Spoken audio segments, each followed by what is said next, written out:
عارف منظری الازہری ہمارے ساتھ جڑ گئے ہیں، اسلامی کس کارنر ہے، آپ دونوں کا بہت استقبال ہے۔ عارف صاحب، آپ سے بھی سمجھنا چاہیں گے، اکثر ہم نے دیکھا ہے کہ کئی جگہوں پر یہ کہا جاتا ہے کہ لڑکیوں کو زیادہ پڑھانے کی ضرورت ہی نہیں ہے، انہیں کیا کرنا ہے، انہیں روٹیاں ہی تو بنانی ہے۔ تو اسلام کیا کہتا ہے؟ کیا اسلام میں یہ کہنا صحیح ہے کہ لڑکیوں کو زیادہ پڑھانے کی ضرورت نہیں ہے؟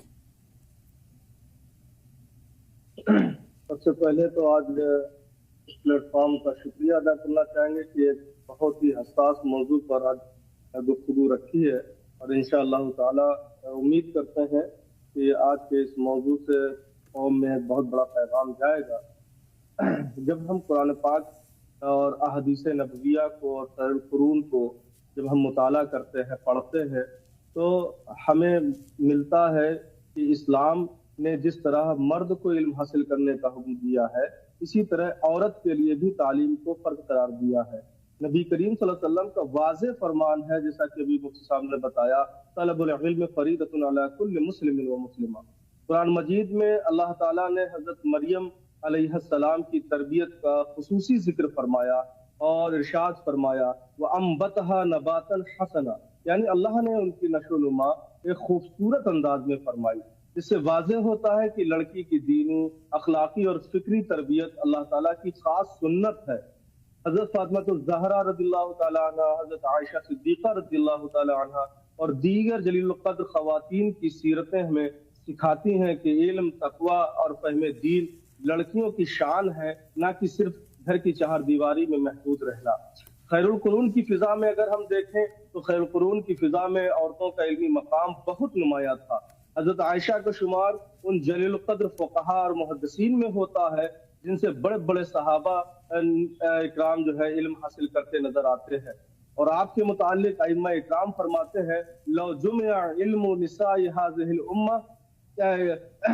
لکان علم عائشہ افضلہن، یعنی اگر ساری امت کی عورتوں کا علم جمع کیا جائے تو عائشہ کا علم سب سے بلند ہوتا۔ یہ تاریخی حقیقت ہے کہ اسلامی معاشرے میں عورت نہ صرف علم حاصل کرتی رہی ہے بلکہ تعلیم و تربیت کا ذریعہ بھی بنی۔ چنانچہ لڑکیوں کی تعلیم کو نظر انداز کرنا گویا امت کی آدھی صلاحیت کو ضائع کر دینا ہے۔ آج جیسا کہ مفتی صاحب نے ابھی بتایا کہ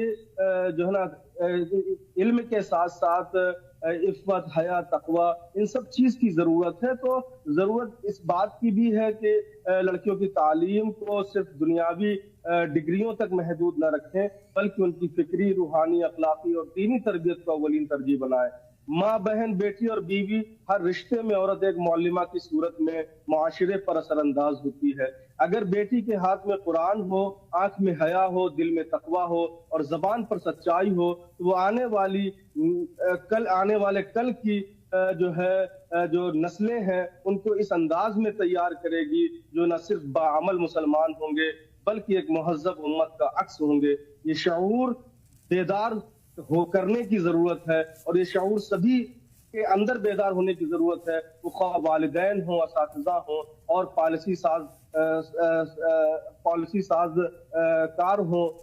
جب تک ان سب میں یہ شعور بیدار نہیں ہوگا تب تک حقیقی اصلاح معاشرہ